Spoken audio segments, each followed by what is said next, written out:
अस्सलाम everyone, welcome back to back vengers academy. इस video में हम करेंगे हमारा पल्मोनरी एम्बोलाई। अच्छा, लास्ट वीडियो हमारी जो थी इसके अंदर हमने देखा था आपका ये डीप वेनस थ्रोम्बोसिस। उसमें मैंने आपको बताया था ये जो आपका डीप वेनस के अंदर जो आपका ये थ्रोम्बोसिस होती है या फिर आपका ये जो थ्रोम्बस बनता है, ये क्या होता है आपके यहाँ पे डिसलॉज होता है और डिसलॉज होकर ये जाता है आपके यहाँ पे इंफीरियर वेना केवा के अंदर। वहाँ से ये जाएगा आपके यहाँ पे राइट एट्रिया के अंदर, राइट एट्रिया से जाएगा यहाँ पे आपके राइट वेंट्रिकल के अंदर, राइट वेंट्रिकल से ये जाएगा आपके यहाँ पे लंग्स में, लंग्स से जाएगा ये आपके यहाँ पे लेफ्ट एट्रिया से और उसके बाद ये आपके चला जाएगा लेफ्ट वेंट्रिकल के अंदर। अब क्या होगा, ये जो आपकी ये डीप वेन्स के अंदर ये आपका थ्रोम्बस आया ना, अगर ये आपका यहाँ पे है आपका लार्ज, तो इसने क्या करना है, आना है। अब यहाँ से आपके इन्फीरियर वेना केवा से होते हुए आपके राइट वेंट्रिकल में आएगा, वहाँ से आएगा ये आपके लंग्स में। लंग्स में इसने क्या करना है, अगर ये आपका लार्ज है तो इसने क्या करना है, आपके लंग्स को पीछे से ही आपका ब्लॉक कर देना है। उसको हम क्या कहेंगे यहाँ पे आपका ये सैडल एम्बुलस। अब उसके बाद अगर ये आपका छोटा है तो इसने क्या करना है, वहाँ से आपके लंग्स के अंदर एंटर होना है और वहाँ पे आर्टेरियोल्स या फिर उससे पीछे वाला जो आपका एरिया है वहाँ पे इसने जाना है और वहाँ पे इसने ऑब्स्ट्रक्ट कर देना है। अब जहाँ पे भी ये आपका ऑब्स्ट्रक्ट करेगा वहाँ पे क्या होगा, फॉर एग्जाम्पल ये आपकी यहाँ पे आर्टरी है और यहाँ पे आपका ये एम्बुलस आपका वहाँ पे आया पड़ा है। अब वहाँ पे क्या होगा, पीछे से जो आपका जो ब्लड आ रहा है वो आपका आगे नहीं आएगा और यहाँ पे फॉर एग्जांपल ये ऊपर आपका ये एल्वुलस आपका यहाँ पे पड़ा हुआ है। अब वहाँ पे क्या होगा, ऊपर से एयर आ रही है लेकिन नीचे से ये जो परफ्यूजन है ये आपकी यहाँ से खत्म हो गई, क्योंकि यहाँ पे आपकी ये एम्बुलस पड़ा हुआ है और उसने क्या कर दिया, यहाँ पे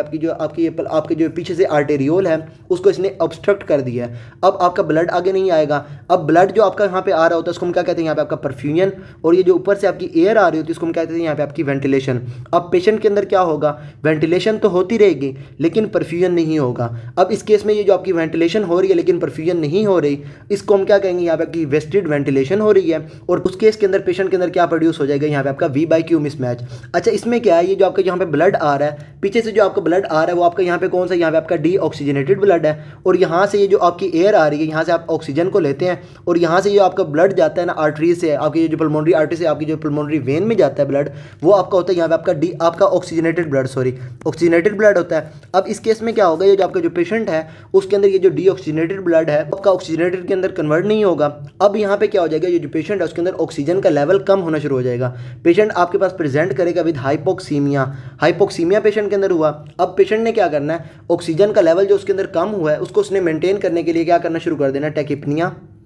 और साथ साथ पेशेंट आपको वहाँ पे प्रेजेंट करेगा विद टैकीकार्डिया। अच्छा, ये सारी जो है ये आपके यहाँ पे हो गए आपकी एम्बोलस की वजह से। बाकी यहाँ पे क्या होगा, ये जो पेशेंट का जैसे ही वहाँ पे आपका एम्बोलस आएगा वो क्या करेगा, पेशेंट के अंदर प्रेजेंट करवाएगा सडन ऑनसेट डिस्निया, उसके बाद प्लूरिटिक चेस्ट पेन। अच्छा, ये जो एम्बोलस है ना, पल्मोनरी एम्बोलस, इसका क्वेश्चन खत्म ही यहाँ पे हो जाता है। आपके यहाँ पे sudden onset dyspnoea, pleuritic chest pain और यहाँ पे आपका हाइपोक्सीमिया। अब आपको हाइपोक्सीमिया बता रहा है पेशेंट के अंदर, यहाँ पे क्या आपके वहाँ पे वेंटिलेशन जो है आपकी परफ्यूजन सही से आपके वहाँ पे नहीं हो रही और उसके बाद ये आपका सडन ऑनसेट डिस्निया और उसके बाद आपकी ये जो प्लूरिटिक चेस्ट पेन है ये आपको वहाँ पे एम्बोलस जो है उसके बारे में आपको वहाँ पे बता रही हैं। अच्छा, इस केस में क्या होगा, पेशेंट जो है जैसे ही आपके पास आएगा वो क्या कर रहा होगा, आपके यहाँ पे टैकिपनिया कर रहा होगा। तो टैकिपनिया में क्या होता है, आपका जो पेशेंट होता है उसके अंदर ये जो आपके वहाँ पे आपके ये जो एल्वुलस होता है यहाँ पे क्या होती है, यहाँ पे आपकी पीछे से कार्बन डाइऑक्साइड आ रही होती है और यहाँ से आप क्या करते हैं, ऑक्सीजन को अंदर लेके जाते हैं। लेकिन जब वो ऑक्सीजन जो है आपके वहाँ पे जो है रेस्पिरेटरी रेट उसका वहाँ पे बढ़ा हुआ होगा तो उस केस में क्या होगा, ये जो आपकी कार्बन डाइऑक्साइड जो ब्लड के अंदर आ रही होती है ये उसकी ज़्यादा लॉस हो रही होगी और लॉस होने की वजह से उसके अंदर उसकी बॉडी के अंदर क्या हो जाएगा, यहाँ पे आपकी कार्बन डाइऑक्साइड का लेवल कम हो जाएगा और कार्बन डाइऑक्साइड का लेवल जब आपका कम होता है आपके रेस्पिरेटरी कॉजेज की वजह से तो उसको हम क्या कहते हैं, यहाँ पे आपका जो पेशेंट है उसके अंदर क्या हो रहा है, यहाँ पे आपका रेस्पिरेटरी अल्कलोसिस हो रही है पेशेंट के अंदर। अच्छा, ये आपने याद कैसे रखना है, कार्बन डाइऑक्साइड अगर कम हो रही है, कार्बन डाइऑक्साइड को आपने जो है एज अ जो है एसिड याद रख लेना है। अगर ये आपका कम होगा तो क्या हो जाएगी, अल्कलोसिस, और ये अल्कलोसिस हो रही है बिकॉज ऑफ रेस्पिरेटरी कॉजेज तो उसको हम कहेंगे कि यहाँ पे आपका रेस्पिरेटरी अल्कलोसिस। अगर ये कार्बन डाइऑक्साइड का लेवल आपका वहाँ पे बढ़ना शुरू हो जाएगा तो उसको हम क्या कहेंगे, यहाँ पे आपकी रेस्पिरेटरी एसिडोसिस। अच्छा, ये दोनों कॉजेज जो हैं, इस दोनों कॉजेज में जब भी आपका कार्बन डाइऑक्साइड का लेवल आपके ब्लड के अंदर बढ़ेगा तो उसको हम क्या कहेंगे, यहाँ पे आपका रेस्पिरेटरी अल्कलोसिस या फिर आपकी रेस्पिरेटरी एसिडोसिस, मतलब कम होगा या फिर आपका ज़्यादा होगा। अगर बाइकार्बोनेट का लेवल जो है आपका यहाँ पे चेंज हो रहा है तो उसको हम यहाँ पे कहेंगे आपके यहाँ पे मेटाबॉलिक। अब अगर आपका बाइकार्बोनेट की बात की जाए तो बाइकार्बोनेट होती है यहाँ पे आपकी बेस, तो बेस जब आपकी कम होगी तो एसिडोसिस, और उसके बाद जब आपकी ये ज़्यादा होगी तो आपकी अल्कलोसिस। बाइकार्बोनेट्स जब आपके बढ़ेंगे तब आपकी हो जाएगी हम ये जो तब आपकी हो जाएगी पेशेंट के अंदर ये आपकी मेटाबॉलिक अल्कलोसिस। जब ये आपके यहाँ पे कम होंगे तो आपका जो पेशेंट है उसके अंदर हो जाएगी यहाँ पे आपकी मेटाबॉलिक एसिडोसिस। अच्छा, ये तो बाद की बातें हैं। अभी यहाँ पे बात करते हैं आपकी ये टॉपिक की। तो पल्मोनरी एम्बोलाई में क्या होगा, यहाँ पे आपका जो है पल्मोनरी आर्टरी जो उसके अंदर ऑब्स्ट्रक्शन हो जाएगी और ये होगी because of foreign material. Foreign material हो सकता है, लेकिन इसके अंदर मोस्ट इंपॉर्टेंट आपने यहाँ पे याद रखना डीवीटी। डीवीटी की मोस्ट कॉमन काज जो है या फिर आपकी जो है ये मोस्ट कॉमन प्रेजेंटेशन वो आपकी क्या होती है यहाँ पे आपकी पल्मोनरी एम्बोलाई। अब जब आपका जो पेशेंट आपके पास प्रेजेंट किया विद डीवीटी, उसके अंदर क्या हुआ, यहाँ पे आपके पल्मोनरी एम्बोलस के अंदर वो कन्वर्ट हुआ है, तब क्या होगा पेशेंट के अंदर हो जाएगा यहाँ पे आपकी वेंटिलेशन, उसके बाद परफ्यूजन मिसमैच होना शुरू हो जाएगा। वेंटिलेशन तो होगी, परफ्यूजन नहीं होगी पेशेंट के अंदर। पेशेंट प्रेजेंट करेगा with sudden onset dyspnoea, pleuritic chest pain, tachypnoea, tachycardia, hypoxaemia और उसके बाद रेस्पिरेटरी अल्कलोसिस। अच्छा, ये जो है ना पेशेंट के अंदर आप जो है ये जब आपके पास पेशेंट प्रेजेंट किया है तो आपको वहाँ पे जो है ना ये साइन एंड सिम्टम्स में आपको वहाँ पे नजर आएंगे। साथ आपने एक चीज़ याद रखनी है साइंस के अंदर आपकी इंपॉर्टेंट है, वो ये आपका जो पेशेंट है उसके अंदर ये P2 साउंड जो है वो उसके अंदर लाउड हुआ होगा और साथ साथ जो पेशेंट है उसके अंदर ये राइट वेंट्रिकल जो है, अच्छा उसके अंदर मैंने आपको वहाँ पे पहले बताया ये जो आपके यहाँ पे आपका आ रहा है ब्लड आ रहा है आपके यहाँ पे राइट वेंट्रिकल से और ये जा रहा है आपके यहाँ पे लेफ्ट एट्रिया की तरफ। अब इस केस में क्या होगा, ये जो आपका ब्लड है जब आपके यहाँ पे ये आपका एम्बोलस पड़ा हुआ है तो ये क्या करेगा, ब्लड को आगे नहीं जाने देगा, तो डेफिनेटली बैक फ्लो आपका यहाँ पे बढ़ेगा और बैक फ्लो बढ़ेगा आपके यहाँ पे राइट वेंट्रिकल के ऊपर। तो राइट वेंट्रिकल जो है वो क्या करेगा आपका वहाँ पे जो है ये बैक फ्लो या फिर उसके अंदर जो है हाइपरटेंशन उसे लगेगी तो वो क्या करेगा, ज़्यादा फोर्स के साथ काम करना शुरू कर देगा। तो राइट वेंट्रिकल की हो जाएगी सबसे पहले हाइपरट्रॉफी और उसके बाद अगर ये आपकी ज़्यादा होगी तो आपका जो राइट वेंट्रिकल है वो आपका जो है फेल होना शुरू हो जाएगा।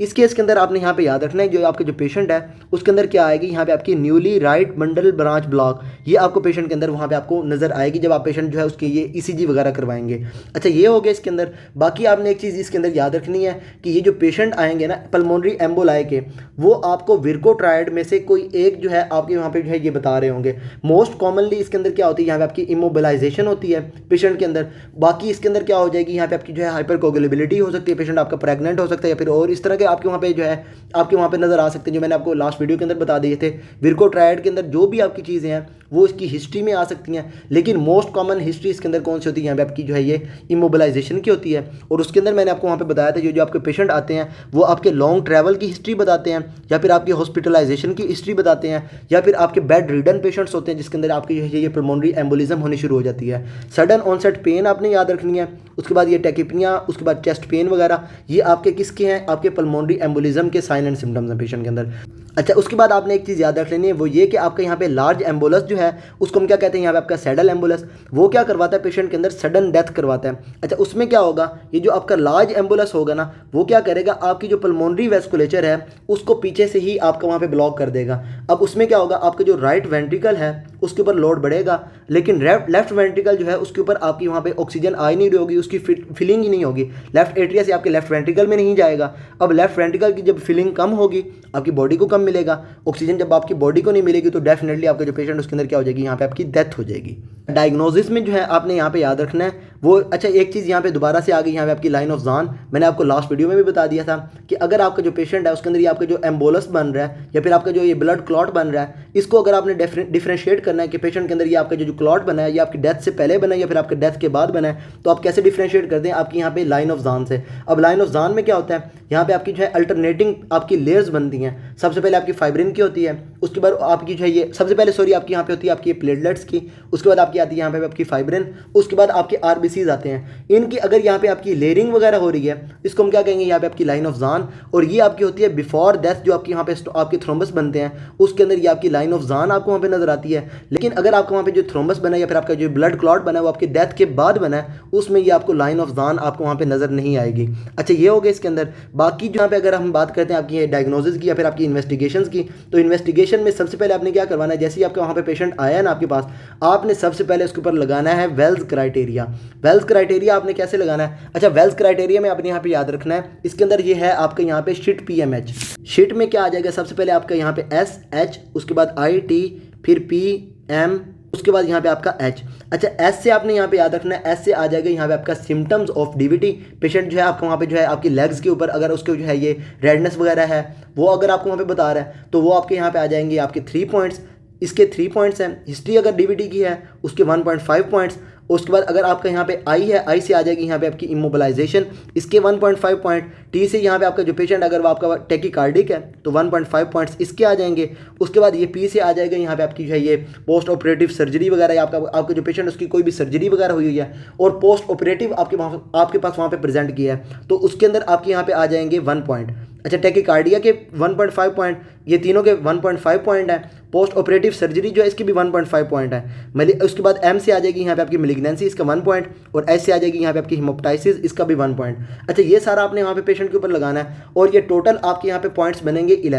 11 में से अगर आपका जो पेशेंट है उसके अंदर ये 4 से ज़्यादा पॉइंट है, या फिर आपके 4 से कम पॉइंट है, या फिर आपके 4 से मतलब जो है ना 4 के इक्वलेंट पॉइंट है, तो आपने जो है पेशेंट को डिफ्रेंशिएट करना है। अगर पेशेंट जो है आपके यहाँ पे जो है ना, सबसे पहले बात करेंगे 4 से कम वाले की। अब अगर आपका जो पेशेंट है उसके अंदर ये आपके 4 से कम पॉइंट्स हैं, तब आपने क्या करवाना है पेशेंट के अंदर, सबसे पहले करवाना है आपने यहाँ पे जो है ये डी डाइमर्स मैंने आपको लास्ट वीडियो में बताया था कि क्या होता है, जो आपका ये जो थ्रोम्बस बनता है उसके ऊपर जो होता है ये आपका ये प्लाज्मिन आता है, और वो क्या करता है, ये जो आपके यहाँ पे ऊपर फाइब्रिन पड़ी होती है इसको डिग्रेड करता है। फाइब्रिन आपकी कन्वर्ट करवाता है इनटू फाइब्रिन, ये फाइब्रिन आपकी जो है इसको कन्वर्ट करवाता है इनटू फाइब्रिन डिग्रेडेड प्रोडक्ट्स। उसके अंदर आपके कौन सा इंपॉर्टेंट होता है, यहाँ पर ये डी डाइमर। अगर आपका जो पेशेंट है उसके अंदर ये आपका ये थ्रोम्बस वगैरह बना हुआ है तो आपके ये डी डाइमर्स आपके वहाँ पे बड़े हुए होंगे। लेकिन इसमें एक चीज़ मैं दोबारा से आपको वहाँ पे बता रहा हूँ, वो ये कि आपके ये जो डी डाइमर्स होते हैं ये आपके स्पेसिफिक नहीं है आपकी ये थ्रोम्बस के लिए या फिर आपकी ये डीवीडी के लिए। आपकी ये जो है ना ये डी डाइमर्स आपकी इन्फेक्शन वगैरह, इन्फ्लेमेशन वगैरह जो है उसके अंदर भी आपके वहाँ पे बढ़ जाते हैं। इस वजह से आपने जो है ये डी डाइमर्स करवा के ये नहीं कह देना कि ये जो पेशेंट उसके अंदर क्या है आपके यहाँ पे पल्मोनरी एम्बोलिज्म है, डी डाइमर्स आपने वहाँ पे करवाने हैं। अगर डी अच्छा, इसके बाद यहाँ पे आपकी पॉसिबिलिटीज आ सकती है आपकी ये जो डी डाइमर है ये आपका वहाँ पे इंक्रीज्ड हो या फिर आपका वहाँ पे डिक्रीज्ड हो। अच्छा, अगर तो डी डाइमर आपका वहाँ पे डिक्रीज्ड है तो इसने क्या कर दिया आपके यहाँ पे जो ये पल्मोनरी एम्बोलिज्म जो है या फिर आपकी जो डीवीटी वगैरह है पेशेंट के अंदर उसके चांसेस ही खत्म कर दिए। अब आपके जो आपने जो है ना ये पेशेंट के अंदर ये आपकी वहाँ पे चेस्ट पेन वगैरह है या फिर आपकी ये सडन ऑनसेट डिस्निया वगैरह है, इसके लिए आपने जो है इसके दूसरे डिफरेंशियल सोचने हैं। आपने ये पल्मोनरी एम्बोलिज्म जो है उसको इसने ये जो आपकी डी डाइमर्स है इसने वहाँ पे जो है एक्सक्लूड कर दिया। लेकिन अगर इसका लेवल इंक्रीज्ड है तब आपने क्या करवाना है, वही आपने वो करवाना है जो आपके जो पेशेंट है उसके अंदर ये अगर उसका लेवल जो है ना वेल्स क्राइटेरिया उसका अगर 0.4 से ज़्यादा है तब आपने क्या करवाना है पेशेंट के ऊपर आपने वहाँ पे करवाना है ये चेस्ट अल्ट्रासाउंड, और वो भी आपका with contrast, chest USG with contrast, ये विद कंट्रास्ट। अच्छा, अगर पेशेंट के अंदर डी डाइमर्स का लेवल बढ़ा हुआ है लेकिन उसके वेल्स क्राइटेरिया के ऊपर पॉइंट्स कम आए हैं और डी डाइमर्स का लेवल बढ़ा हुआ है तब आप उसका करवाएंगे चेस्ट अल्ट्रासाउंड विद कंट्रास्ट। और उसके बाद अगर ये जो है उसके ये जो है आपके जो वेल्स क्राइटेरिया था उसके पॉइंट्स थे ही 4 से ज़्यादा, तब आप डायरेक्टली जाएंगे इसके ऊपर चेस्ट अल्ट्रासाउंड विद कंट्रास्ट के ऊपर, आप ये डी डाइमर्स को अंदर से जो है ये एक्सक्लूड कर देंगे। अच्छा, ये जो है जब आप पेशेंट के ऊपर करवाएंगे तब इसके बाद जो है आप वहाँ पर जो है ये आपका ये जो अल्ट्रासाउंड वगैरह है कंट्रास्ट के साथ ये आपको वहाँ पर जो है जहाँ पे आपकी जो ये जहाँ पे आपकी ये जो ऑब्स्ट्रक्शन वगैरह हुई होगी वो आपको वहाँ पे बता देगा। अच्छा, ये सारा हो गया इसके अंदर। बाकी आपने एक चीज़ आपने जो है इसके अंदर एक चीज़ याद रखनी है, वो ये कि जब आपके पास ये पेशेंट के पास आपके पास आ रही है sudden onset dyspnoea, chest pain, तो आपका जो पेशेंट है उसका वो डायरेक्टली आप करवाएंगे यहाँ पे आपका उसका एक्सरे आपने इस चीज़ में याद रखना है। जब आपका जो पेशेंट है पल्मोनरी एम्बोलिज्म के साथ आपको वहाँ पे प्रेजेंट किया है तो एक्सरे आपका कैसा होगा, एक्सरे आपका होगा टोटली नॉर्मल। आपने एक चीज़ याद रखनी है, अगर आपका जो पेशेंट है पल्मोनरी एम्बोलिज्म का आएगा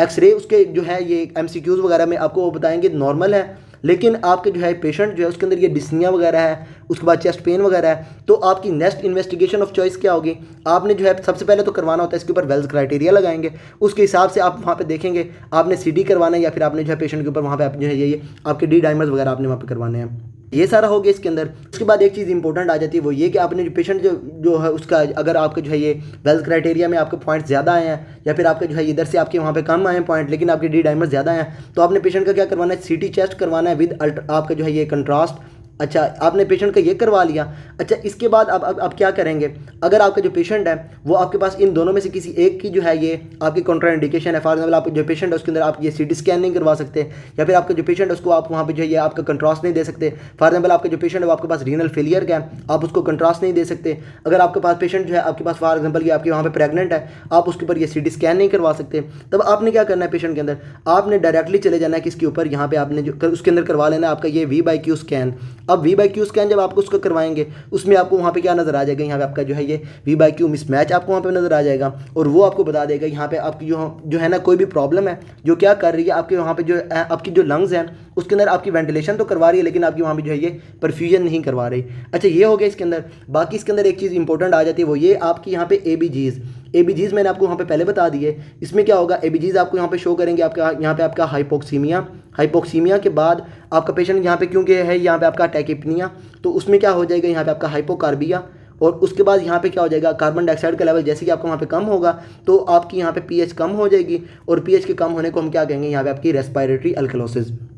अच्छा ये सारा हो जाएगा आपके यहाँ पे एबीजीज के अंदर। इसके बाद यहाँ पे हम बात करेंगे आपकी यहाँ पे ईसीजी की। ईसीजी में आपने एक चीज़ याद रखनी है, वो ये कि ईसीजी आपको सबसे पहले क्या बताएगी, यहाँ पे आपकी टैकीकार्डिया, साइनस टैकीकार्डिया होगा पेशेंट के अंदर, और साथ साथ आपका जो पेशेंट होगा वो आएगा विद S1Q3T3। अब इसका क्या मतलब है, S1 का मतलब ये है कि आपकी S वेव्स इन लीड 1, उसके बाद Q waves, pathological Q waves जो होती हैं आपकी लीड 3 के अंदर, और उसके बाद T वेव्स। अच्छा T वेव्स तो नॉर्मली होती हैं, ये T वेव्स का क्या मतलब है, यहाँ पे आपकी T वेव्स की इन्वर्जन इन 3 वेव। ये आपको अगर वहाँ पे नज़र आ जाएगा तो आपने डायरेक्टली क्या देना है पेशेंट को, क्या यहाँ पे आपकी पल्मोनरी एम्बोलिज्म हुई है पेशेंट को। अच्छा ये सारा हो गया यहाँ पे आपकी ईसीजी के अंदर। अच्छा उसके बाद एक और चीज़ है, वो ये कि अगर आपका जो पेशेंट है वो आपके पास वहाँ पे प्रेजेंट किया है डीवीटी में आपने क्या करवाना है, आपने लोअर एक्सट्रीमिटीज़ जो है उसका आपने वहाँ पे करवा लेना होता है सीटी स्कैन, और उसमें आप क्या करवाते हैं, आपकी जो लोअर एक्सट्रीमिटी वगैरह जो है उसका आप वहाँ पे क्या करवाते हैं, आप अल्ट्रासाउंड करवाते हैं, और अल्ट्रासाउंड में आपको वहाँ पे पता चल जाता है अगर आपके वहाँ पे जो है ये आपका थ्रोम्बस वगैरह आपको वहाँ पे पड़ा हुआ है तो आपको वहाँ पे वो नज़र आ जाता है। लेकिन आपने एक चीज़ याद रखनी है, वो ये कि अगर आपको वहाँ पे डीवीटी आपको वहाँ पे नज़र आ भी गया तो वो आपको वहाँ पे पल्मोनरी एम्बोलिज्म आपको वहाँ पे नहीं बताएगा, क्योंकि वो डीवीटी जो है जब आपको वहाँ डिसलॉज होगा, डिसलॉज होने के बाद ही वो आपके वहाँ पे पल्मोनरी एम्बोलिज्म में कन्वर्ट होगा। लेकिन अगर आपको वहाँ पे पेशेंट है आपके पास ये डीवीटी का, तो डीवीटी में आपने क्या करवाना, उसका अल्ट्रासाउंड करवा लेना लोअर एक्सट्रीमिटी का, और वो आपको वहाँ पे जो है ये बता देगा कि पेशेंट के अंदर ऑब्स्ट्रक्शन वगैरह है, आपका थ्रोम्बस वगैरह आपका वहाँ पे बना हुआ है या फिर आपका वहाँ पे नहीं बना हुआ। अच्छा ये सारा हो गया इसके अंदर। बाकी ट्रीटमेंट में आपने क्या करना है, पेशेंट को वहाँ पे एंटीकोगुलेंट्स देने हैं। एंटीकोगुलेंट्स में मैंने आपको पहले बताया था कि यहाँ पे आपकी हेपरिन आ जाती है, उसके बाद आपकी यहाँ पे डायरेक्ट थ्रोम्बिन आ जाती है, और या फिर आपकी यहाँ पे जो है ना ये आपकी फैक्टर 10 इनहिबिटर्स वगैरह आपके वहाँ पे आ जाती हैं। अच्छा ये जो फर्स्ट एड है ना, इसके अंदर तो यहाँ पे इन्होंने सिंपल ये लिखा हुआ है। अगर CK2 की बात की जाए तो उन्होंने क्या किया, इसकी यहाँ पे जो है ना फर्दर क्लासिफिकेशन की हुई है वहाँ पे। एक आपकी यहाँ पे आपकी एक्यूट, और दूसरी है यहाँ पे आपकी क्रोनिक। अच्छा एक्यूट में वो क्या करते हैं, आपका जो पेशेंट है उसको आप वहाँ पे दें कि आपकी आप ये जो है ये आपकी अनफ्रैक्शनेटेड हेपरिन वगैरह आप वहाँ पे उसको दे देंगे, या फिर उसकी जो है ये आपकी ये लो मॉलिक्यूलर वेट हेपरिन वगैरह आप उसको दे देंगे, या फिर आपकी फोंडापेरिनॉक्स वगैरह दे देंगे, या फिर आप जो है उसको ये ओरल आपकी जो है ये एंटीकोगुलेंट्स वगैरह वो आप पेशेंट को दे देंगे। उसके अंदर आ जाएगी यहाँ पे आपकी एपिक्साबैन, या फिर आपकी जो है ये रिवरोक्साबैन वगैरह आपकी वहाँ पे आ जाएंगी। लेकिन अगर आपका जो पेशेंट है जिसके अंदर आपकी वहाँ पे जो है ये पॉसिबिलिटी ज़्यादा है कि पेशेंट को वहाँ पे जो है ये पल्मोनरी एम्बोलिज्म हुआ है, तो आपने जो है उसको जो है ये जैसे ही आपने जो है ये आपकी इन्वेस्टिगेशन की तरफ उसको भेजना है, तो आपने क्या करना है, उसको भेजने से पहले ही आपने जो है ये एंटीकोगुलेंट्स वगैरह उसको दे देने हैं। उसमें आप वहाँ पे क्या यूज़ करेंगे, आपकी यहाँ पे जो है ये आपकी अनफ्रैक्शनेटेड हेपरिन वगैरह आप उसको यूज़ करेंगे, और वो आपके अगर पेशेंट आपका रीनल फेलियर का भी है तब भी आप जो है उसको वहाँ पे जो है ये आप अनफ्रैक्शनेटेड हेपरिन देंगे उसको। अच्छा उसके बाद अगर आपका जो पेशेंट है आपके वहाँ पे आपके पास वो क्रोनिक आ रहा है तो उसमें आप क्या करेंगे, उसको लो मॉलिक्यूलर वेट हेपरिन देंगे। उसके बाद आपकी है जो है ये आपकी ये डायरेक्ट आपकी जो क्या, या फिर उसके अलावा आपकी जो है ये आपकी डायरेक्ट ओरल एंटीकोगुलेंट्स वगैरह जो है आप वो पेशेंट को दे देंगे। लेकिन आपने एक चीज़ याद रखनी है, वो ये कि प्रेगनेंसी में आपने जो है वारफरिन पेशेंट को नहीं देनी। आपने क्या करना है, प्रेगनेंसी अगर पेशेंट के अंदर है तो आपने उसको देनी है लो मॉलिक्यूलर वेट हेपरिन, जो आपकी कौन सी आ जाती है यहाँ पे आपकी इनॉक्साप्रिन। प्रेगनेंसी में आपने पेशेंट को देनी है इनॉक्साप्रिन, क्योंकि मैंने आपको पहले बताया था कि प्रेगनेंसी में क्या होता है, आपकी यहाँ पे जो है ये प्रोकोगुलेंट्स वगैरह जो है आपकी वो ज़्यादा बढ़ रहे होते हैं और पेशेंट के अंदर थ्रोम्बोसिस के चांसेस ज़्यादा हैं। अगर आपका जो पेशेंट है पल्मोनरी एम्बोलिज्म के साथ आया तो आपने जो है उसकी इन्वेस्टिगेशन करवाने से पहले ही आपने उसको क्या दे देना है, इनॉक्साप्रिन दे देनी है। अच्छा उसके बाद अगर आपके पास पेशेंट आ रहा है और उसके बाद जो है ये आप उसको ये एंटीकोगुलेंट्स वगैरह आप नहीं दे सकते, उसके अंदर ये आपकी कॉन्ट्रा इंडिकेटेड है, फॉर एग्जाम्पल आपका जो पेशेंट है उसकी सर्जरी वगैरह हुई है, इस तरह का कोई केस है तो आप उसको एंटीकोगुलेंट्स नहीं दे सकते। अब इस केस में आपने क्या करना है, या फिर इसके अलावा अगर आपका जो पेशेंट आ रहा है आपके पास विद रिकरेंट डीवीटी, तो उसके अंदर आपने यहाँ पे लगा देने हैं आपकी ये इंफीरियर वेना केवा फिल्टर्स। और ये क्या करेंगे, आपकी यहाँ पे जो है ये अगर आप उसको तब देंगे जब आपकी एंटीकोगुलेंट्स जो है पेशेंट के अंदर कॉन्ट्रा इंडिकेटेड है, सर्जरी वगैरह का आपका जो पेशेंट है या फिर लेप्रोस्कोपी वगैरह इस तरह का आपका जो पेशेंट है उसमें आपने क्या करना है, उसके अंदर ये इंफीरियर वेना केवा फिल्टर्स वगैरह आपने वहाँ पे लगा देने हैं। और ये आपके क्या करेंगे, आपके जो ऑब्स्ट्रक्शन है आपकी ये जो आपकी थ्रोम्बस वगैरह आपका वहाँ पे बना हुआ है उसको पल्मोनरी साइड पे जाने से रोक देंगे। अच्छा उसके बाद ये जो आपकी पल्मोनरी एम्बुलस आपका वहाँ पे बनता है, ये आपका होता है डिफरेंट टाइप्स का। आपका फैट एम्बुलस हो सकता है, आपका एयर हो सकता है, आपका थ्रोम्बस हो सकता है, या फिर उसके अलावा आपके यहाँ पे बैक्टीरियाज वगैरह जो है उसके अराउंड आपका वहाँ पे जब आपका बनेगा तो वो आपका एम्बुलस बन सकता है। आपका एम्नियोटिक फ्लूइड जो है उसकी वजह से आपको वहाँ पे एम्बुलस बन सकता है, या फिर आपके ट्यूमर्स वगैरह जो है उसकी वजह से यहाँ पे आपका जो है ये आपका एम्बुलस वगैरह बन सकता है। अच्छा, फैट्स वगैरह का आपका वहाँ पे कब बनेगा? जब आपकी यहाँ पे आएगी लॉन्ग बोन जो है उसकी फ्रैक्चर की हिस्ट्री आएगी, तब आप जहाँ पे कहेंगे पेशेंट के अंदर क्या हो सकता है, आपका फैट एम्बुलस जो है वो आपका वहाँ पे बन सकता है। उसके बाद यहाँ पे आपकी जो है ये लाइपोसक्शन। अच्छा, इस केस में क्या हो जाएगा, यहाँ पे आपकी यहाँ पे क्लासिक ट्रायड आएगी हाइपोक्सीमिया की। उसके बाद क्या हो जाएगी, यहाँ पे आपकी न्यूरोलॉजिकल एबनॉर्मेलिटीज़ होंगी, और उसके बाद यहाँ पे क्या हो जाएगा, यहाँ पे आपकी पेटिकुलर रैश होगी। अच्छा, इसमें क्या होगा, जब आपकी लॉन्ग बोन आपकी वहाँ पे फ्रैक्चर होगी ना, इसमें क्या होगा, पेशेंट जो है उसके वहाँ पे ब्लीडिंग बहुत ज़्यादा हो रही होगी, और उसकी वजह से जो है पेशेंट जो है इसके अंदर क्या हो रहा होगा, यहाँ पे आपका हाइपोटेंसिव भी पेशेंट होगा यहाँ पे आपका। अच्छा, इसके बाद यहाँ पे हम बात करते हैं आपकी एयर एम्बोलाई की। ये आपके कब बनते हैं? ये आपके बनते हैं किसके अंदर, आपके ये जो डाइवर्स वगैरह होते हैं उसके अंदर आपके वहाँ पे बनते हैं। जैसे ही वो ऊपर की तरफ आते हैं तो नाइट्रोजन के जो बबल्स होते हैं वो क्या करवा देते हैं, उनकी आपके ब्लड जो होता है उसके अंदर आपके वहाँ पे एयर एम्बोलाई बना देते हैं। और ये एयर एम्बोलाई जब आपके वहाँ पे आपकी पल्मोनरी वेस्कुलेचर के अंदर आपको वहाँ पे आपके जो है ये ऑब्स्ट्रक्ट करेगा, तो पल्मोनरी एम्बोलिज्म होनी शुरू हो जाएगी पेशेंट के अंदर। उसके बाद आपने इसको ट्रीट कैसे करना है, आपके एयर एम्बोलाई को आपने पेशेंट को देनी है हाइपरबैरिक ऑक्सीजन, और उससे आप जो है पेशेंट को ट्रीट करेंगे। और ये आपके एट्रोजेनिक काजेज की वजह से भी आपके यहाँ पे जो है ये आपका एयर एम्बोलाई वगैरह आपको वहाँ पे बन सकता है। अच्छा, उसके बाद यहाँ पे हम बात करते हैं आपकी यहाँ पे जो है ये एमनियोटिक फ्लूइड एम्बोलाई की। ये आपका कब बनेगा, जब आप जो है ये पेशेंट के अंदर लेबर वगैरह करवा रहे हैं, उसके वहाँ पे जो है ऑपरेशन वगैरह हो रहा है, उसमें क्या होता है, ये आपका जो एमनियोटिक फ्लूइड है ये आपके ब्लड के अंदर चला जाता है, वहाँ पे आपको जो है ये आपका वहाँ पे एम्बोलस बनेगा। आपकी पल्मोनरी वेस्कुलेचर जो है उसको वहाँ पे आपके ये ऑब्स्ट्रक्ट करेगा, और पल्मोनरी एम्बोलिज्म पेशेंट के अंदर आनी शुरू हो जाएगी। अच्छा, ये हो जाएगा इसके अंदर। और उसके अलावा ये आपका हो सकता है पोस्टमार्टम भी हो सकता है, और ये आपका जो है ये can be due to uterine trauma की वजह से भी हो सकता है, और ये आपका जो पेशेंट है उसको लेके जाएगा DIC की तरफ।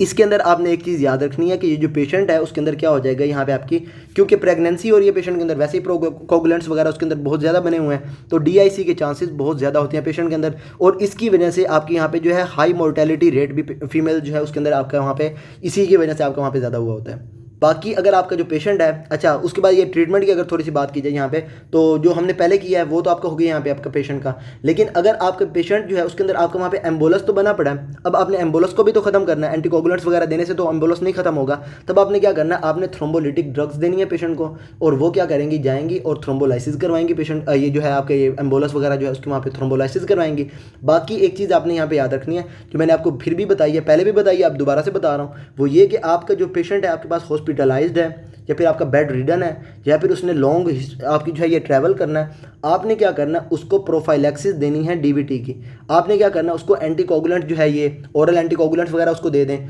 उसमें आपने जो है ना उसको ये आपकी प्रोफाइलैक्सिस करवानी है पेशेंट की, ताकि उसके अंदर जो है ये DVT ना बने। DVT नहीं बनेगा तो पल्मोनरी एम्बोलिज्म नहीं होगी पेशेंट के अंदर। अब ऐसा ना हो कि आप जो है पेशेंट को ट्रीट कर रहे हो, आपके पास पेशेंट आया, कोई भी सर्जरी वगैरह आपने उसकी की है, आपने जो है उसकी ये आपने जो है प्रोफाइलैक्सिस नहीं दी, पेशेंट के अंदर क्या हुआ, स्टेसिस हुई, आपकी DVT बन गया, और क्या हुआ, एक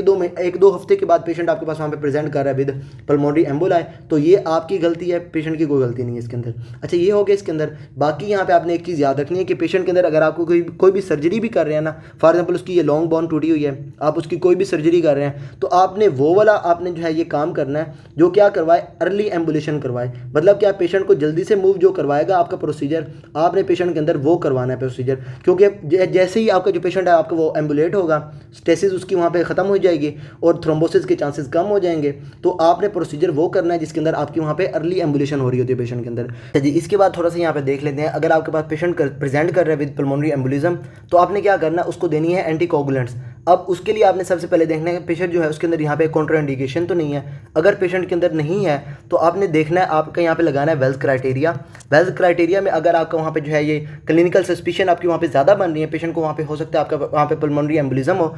पेशेंट के अंदर अगर वहाँ पे जो है ये ज़्यादा चांसेस हैं आपके पल्मोनरी एम्बुलिज्म के, तब आपने क्या करना है, पेशेंट को वहाँ पे आपने दे देनी है एम्पिरिक थेरेपी। आपने क्या करना है, उसके अंदर वहाँ पे जो है ना एम्पिरिकली आपने वहाँ पे जो है ये एंटीकोगुलेंट्स पेशेंट को देना शुरू कर देनी है। लेकिन अगर वहाँ पे जो है आपके यहाँ पे चांसेस जो हैं आपके वेल्थ क्राइटेरिया लगाने के बाद आपके मॉडरेट चांसेस बन रहे हैं, पेशेंट के अंदर जो है आपकी स्कोर जो है आपका 4 से कम है, तब आपने क्या करना है, पेशेंट का वहाँ पे करवाना है अपने वहाँ पे डायग्नोस्टिक इवैल्यूएशन। उसमें अगर आपका वहाँ पे आपके जो है ये पल्मोनरी एम्बुलिज्म आपके वहाँ पे आपकी जो है ये कन्फर्म होती है, तब आपने क्या करना है, पेशेंट को एंटीकोगुलेंट्स पे लगा देना है। लेकिन अगर आपके वहाँ पे जो है ये अगर आपकी डायग्नोसिस फेज में आपको वहाँ पे जो है पल्मोनरी एम्बोलिज्म आपकी वहाँ पे नहीं आई, तब आपने जो है उस पेशेंट को एंटीकोगुलेंट्स नहीं देनी। अच्छा, ये काम हो गया इसके अंदर। अगर पेशेंट जो है वो आपका कॉन्ट्राइंडिकेटेड है, तब आपने क्या करना है, उसकी डायरेक्टली करवानी है आपने वहाँ पे जो है ये डायग्नोस्टिक इवैल्यूएशन। उसमें अगर आपकी वहाँ पे आ रही है पल्मोनरी आपकी जो है पल्मोनरी एम्बोलिज्म, तब आप क्या करेंगे, उसकी यहाँ पे आपका ये लगवाएंगे इंफीरियर वेना केवा फिल्टर्स। लेकिन अगर आपके वहाँ पे जो ये पल्मोनरी एम्बोलिज्म आपकी वहाँ पे एक्सक्लूड हो गई है, तब आपने क्या करना है, पल्मोनरी एम्बोलिज्म का कुछ भी आगे वहाँ पे नहीं करना। अच्छा, बाकी आपकी जो है ये पल्मोनरी एम्बोलिज्म इसके अंदर यही था। अच्छा, इसके अंदर ये कॉन्ट्राइंडिकेशन मैं आपको यहाँ पे दिखा भी देता हूँ। यहाँ पे कॉन्ट्राइंडिकेशन आपके एंटीकोगुलेंट्स की क्या आती हैं, इसके अंदर आ जाते हैं यहाँ पे आपकी है ये रिसेंट सर्जरी, आपके यहाँ पे हेमरेजिक स्ट्रोक आ सकता है पेशेंट के अंदर, एक्टिव ब्लीड आ सकता है, जीआई ब्लीड वगैरह अगर आपके पेशेंट के अंदर हो रहा है, तब भी आप पेशेंट को जो है ये एंटीकोगुलेंट्स नहीं देंगे, क्योंकि अगर आप जो है पेशेंट को ये एंटीकोगुलेंट्स देंगे तो इससे क्या हो जाएगा, आपके यहाँ पे ब्लीड ज़्यादा होगा पेशेंट के अंदर। एओर्टिक डायसेक्शन अगर पेशेंट के अंदर है, तब भी आप उसको ये नहीं देंगे। उसके बाद आपने अगर जो है पेशेंट को क्लिनिकली आपने जो है उसका सस्पिशन बनाना है, तब आप उसके ऊपर लगाएंगे वेल्स क्राइटेरिया। हाई है अगर 6 से ज़्यादा है आपका यहाँ पे जो है, अगर 4 से भी ज़्यादा है तब भी आप जो है उसको वहाँ पे करेंगे। हाई का मतलब ये है कि अगर आपके वहाँ पे जो पॉइंट्स हैं वो 6 से ज़्यादा आए हैं, तब आपको वहाँ पे जो है क्लिनिकल सस्पिशन आपकी वहाँ पे ज़्यादा है, तब आपने जो है उसको डायरेक्टली जो है आपने दे देनी है पेशेंट को एम्पिरिकल थेरेपी दे देनी है आपकी जो है ये एंटीकोगुलेंट्स की। लेकिन अगर मॉडरेट केस में आया या फिर आपके जो है उसके अंदर ये लो है, उसके इवैल्यूएशन ही आपकी वहाँ पे जो आपने जो है लगाया उसके ऊपर वेल्स क्राइटेरिया, आपका पल्मोनरी एम्बोलिज्म बन ही नहीं रहा, तब आपने पेशेंट को कुछ भी नहीं करना। बाकी आपको पता है, जब आप पेशेंट जो है उसका ये डी डाइमर्स वगैरह करवाएंगे या फिर उसका जो है ये सीटी स्कैन वगैरह करवाएंगे, तो इसमें 4 से 5 घंटे तो लगने ही हैं। तो आपने क्या करना है, उसके अंदर ये एम्पिरिक कोगुलेशन एंटीकोगुलेंट जो है आपने पेशेंट को देने हैं, और पेशेंट जो है आपका वहाँ पे जो है जब उसका जो है बाद में अगर आएगा पल्मोनरी एम्बोलिज्म, तो ये होगा कि आपने जो है पेशेंट को पहले से ही एंटीकोगुलेंट्स दिए हुए होंगे, और उसकी वजह से जो है ये थ्रोम्बस जो है कुछ हद तक रुका हुआ होगा। और अगर आपने जो है पेशेंट को अगर आपको वहाँ पे जो है ये पल्मोनरी एम्बोलिज्म आ भी गया, तब आपने क्या करना है, पेशेंट को वहाँ पे जो है ये थ्रोम्बोलिटिक ड्रग्स देनी है, और वो क्या करेंगे, थ्रोम्बस की लाइसिस करवाएंगी, और आपका पेशेंट बिल्कुल ठीक हो जाएगा। बाकी आपको इसके अंदर कोई भी प्रॉब्लम हो, then you can ask me, and till then अल्लाह हाफिज़। Give a damn about a hater when I feel like it. Not today, not today, not today, not tomorrow. Get out my way, please, I'm tryna get paid. Not today, not today, not today, not tomorrow. Get out my way, please, I'm tryna get paid. I've been broke for 27 years, I ain't gone for 28. Been seeing